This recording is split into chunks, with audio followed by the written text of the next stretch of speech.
Hello and welcome back to Breastfeeding Beginnings at the Milk Bar. I am Lori Franklin, registered nurse and lactation consultant.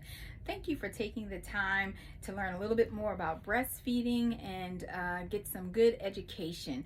I'm here to help you, educate you, and to encourage you during this breastfeeding journey. I want to make sure that your experience is comfortable and enjoyable. So today we're going to talk about engorgement, and I know most people hate that word when they hear it. It is something that is very uncomfortable at times, but it is manageable, and just know that it is temporary. It's not something that lasts forever, usually a day or two, and the situation has rectified itself. Okay, so with engorgement happens usually between 3 to 5 days after the baby is born, and that's when your milk supply starts to come in. So the first couple days, you have colostrum, and they need to feed on that, and they usually around that second night of life they eat even a little bit more. They suck, and all that sucking and feeding causes the breast to basically, the baby is just telling your breast, start making me food now, and so, or increase my food load. And so the boobs say, yeah, okay, well, let's go ahead and do it. And you have all this milk that starts to come in, and usually you will overproduce, so you make more milk than what the baby needs for the first week of life. But with engorgement, I'm going to give you some tips to how to handle that in a better way and to make it more comfortable. So the problem with engorgement is that it can cause breastfeeding to get a little bit more difficult. So if the baby's feeding fine in the hospital, areola is soft, squishy, latching fine, other than like the minimal soreness, a crack here and there as you're learning how to get the correct latch. But the areola is squishy. Once your milk comes in, the areola can get very dense and not really compress well, and then the baby only sucks on the nipple, which causes you pain and also does not drain out the breast well. So we got to get that areola under control. So the first thing is, when you have engorgement, it's not just in the nipple, it's everywhere. The breast can feel really hard. It can feel lumpy. The reason it feels lumpy is because your breasts have like lobes. They're like lumps or grapes, like all in there. So the inside of your breast looks like you took a bunch of grapes, put a balloon around it, and tied it at the stem. That's what your breast looks like on the inside. And so those little grapes, which are called alveoli, they fill up with milk. That's where milk is produced. And then when the baby sucks, they contract, squeeze, and then the milk goes through basically the stems and comes out through the nipple, right? And so if that is why you get engorged, when those grapes hold the milk in there too long and they become overly full. Another reason you can have this fullness and tightness in the breast is from edema, which can be caused from fluids from delivery, or if you've gotten extra fluids like your swollen hands, swollen feet, that type of thing. It also, the swelling, the extra fluid can go into the breast.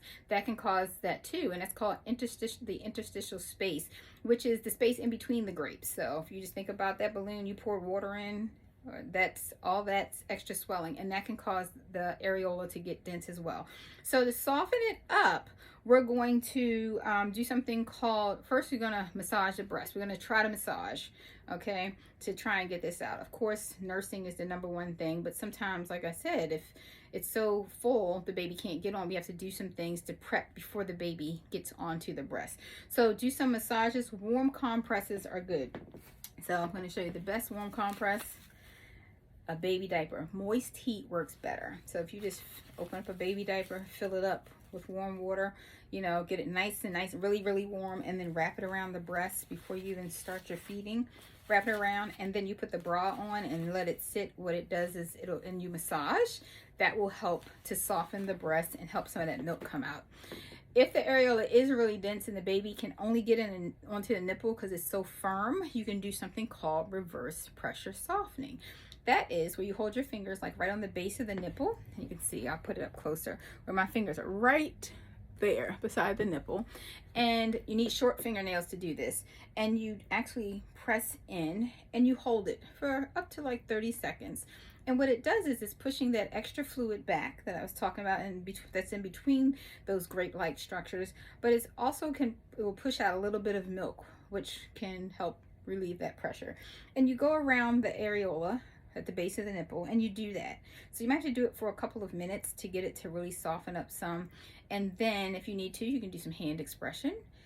push back and squeeze. So you put your fingers about an inch away from the nipple, push back and squeeze.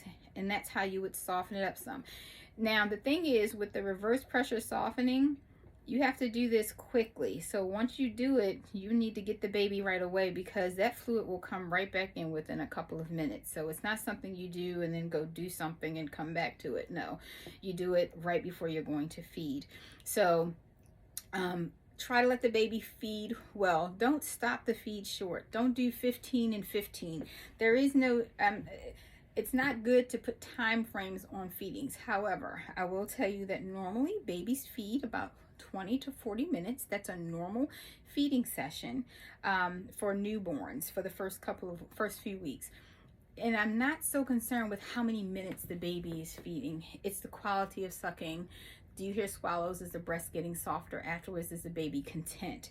If you check out a couple of my previous videos, I talk about that. I think it was my third video, we talked about that. So keep the baby on there, let them feed, soften, burp them, put them back on again. The breast should feel softer and squishier. Try to feed from one breast as well instead of going to the second one at the feeding, because you overproduce the first week. And if you just feed a little on one breast and a little on the other, you're really not emptying it out as much as you can. Now, with that being said, the breast that hasn't had any expression done to it at that feeding, what you can do is you can still put the warm compress on, you can do the massage and hand express to make it comfortable. Once the next feed happens, put the baby on the other side. Again, engorgement is temporary. It usually only lasts for about 2 days. And it's usually worse in the morning because your supply is higher in the morning, but as the day goes on, it does get better. Another thing you can do is ice packs. When you do the ice packs, you can do the ice packs too with the diaper. It's fine. Or even a bag of peas from the freezer, frozen peas. Make sure you put ice packs so y'all don't cook that for dinner, okay? But because they work well, because it'll form around the breast. But you do ice after you finish breastfeeding and after you're finished. If you do need to pump, you can do that. Don't pump too much though, because if you're really full, pumping can sometimes pull more of the fluid into the areola, which can make it bulge out even more and make it harder to latch. So do the reverse pressure softening I was talking about, the massage, hand expression, and nursing.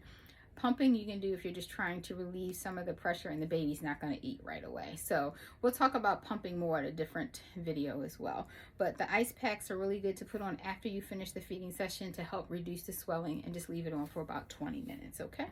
So I think I covered all I needed to cover for today. Hopefully you learned a little bit more.